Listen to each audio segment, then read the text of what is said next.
In early 2018, Apple partially finished construction on their new massive office building, called Apple Campus 2, also known as Apple Park and the Spaceship.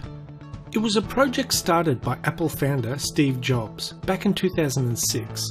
Jobs presented his plan for Apple Park to Cupertino City Council in 2011, months before he passed away.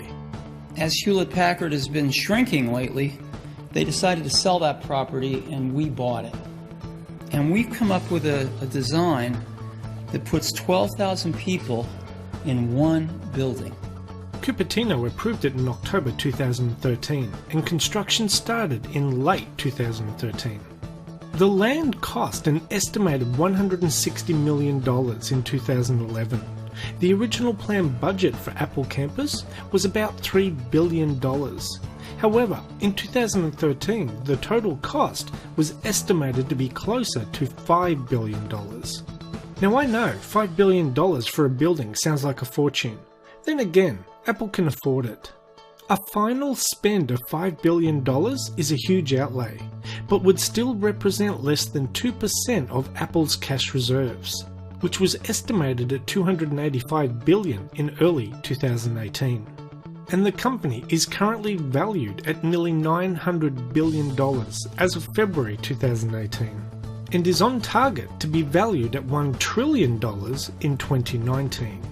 Oh, and in case you're wondering, no other company in the world has as much money as Apple does. Apple Park is home to several buildings, most prominently a 2.8 million square foot ring, unofficially known as the Spaceship, which boasts circular walls 4 stories high, constructed from the largest panes of curved glass in the world, and one of the largest roof-mounted solar farms in the world. Here are some of the key features of the campus. The circular 4-story building will have 2.8 million square feet of office space, with enough room for 12,000 employees.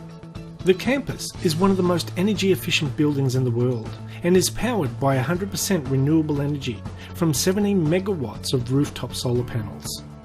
The campus sits on 175 acres of land, with separate on-site R&D facilities and 300 square feet of research space. The building is surrounded by 9,000 drought-resistant trees and will include olive, apricot, cherry, and yes, apple trees. There will be jogging and cycling trails, with more than 1,000 bikes kept on site at all times, which staff can use to make their way around. The building is clad entirely in the world's largest panels of curved glass, and has about 3,000 glass panels throughout the whole building.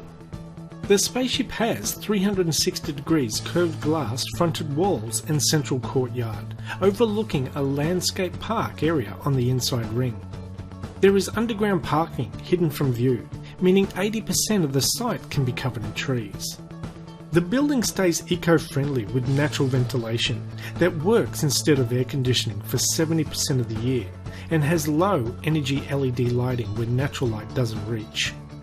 There's an orchard, meadow and pond within the ring's interior grounds, and the parkland has 3.2 kilometers of walking and running paths for Apple staff.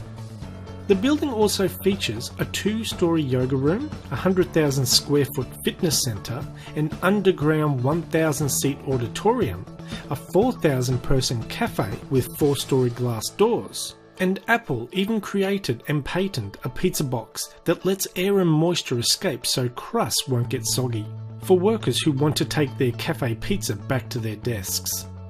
The company's new 175-acre campus is 1 mile in circumference, with a diameter of 461 metres, and can house 12,000 employees. The main building was ready for employees to begin partial occupancy in January 2018. As the building was still not finished, the process of moving more than 12,000 people was estimated to take over 6 months. Since employees have been able to move in and start working in the building, a couple of big design issues have popped up, such as one of the features of the building was about 3,000 panels of floor-to-ceiling glass. All that glass may let in a lot of light and save on energy, but it appears Apple employees have been injuring themselves after walking into glass walls and doors. It has been reported that 3 Apple employees dialed 911 after walking into glass panels and injuring themselves. Another issue is, with so many employees working in one building, Apple opted to move away from individual offices to an open plan floor design. This open plan layout is used in much of the building, with most employees situated around large tables instead of separated into individual offices or cubicles. This layout is intended to promote collaboration, but it hasn't gone down well with everyone. Apple employees are unhappy and reluctant to accept the working conditions on the campus. It has apparently angered some of the company's engineers and developers, who are used to private offices or cubicles. Open plan offices have become more common since the 1990s, but have come under scrutiny in recent years. A recent report stated that open plan offices are sabotaging employees' abilities to focus at work, with office workers losing 28% of their productive time due to interruptions and distractions. The biggest problem with companies changing anything are the workers. People in general hate change and are reluctant to change. But I guess if you want to work for one of the biggest companies in the world, they best learn fast that change is a part of life, and you have to accept it. Now, before I end this video, I would like to give a special thanks to Sasha from OxySasha YouTube channel, who filmed drone footage of the Apple campus on 3 separate occasions, specifically for me and this video. Thanks a lot, Sasha. I really appreciate it. Anyway, that's the end of this video. Thanks for watching, and we'll see you next time. Bye bye.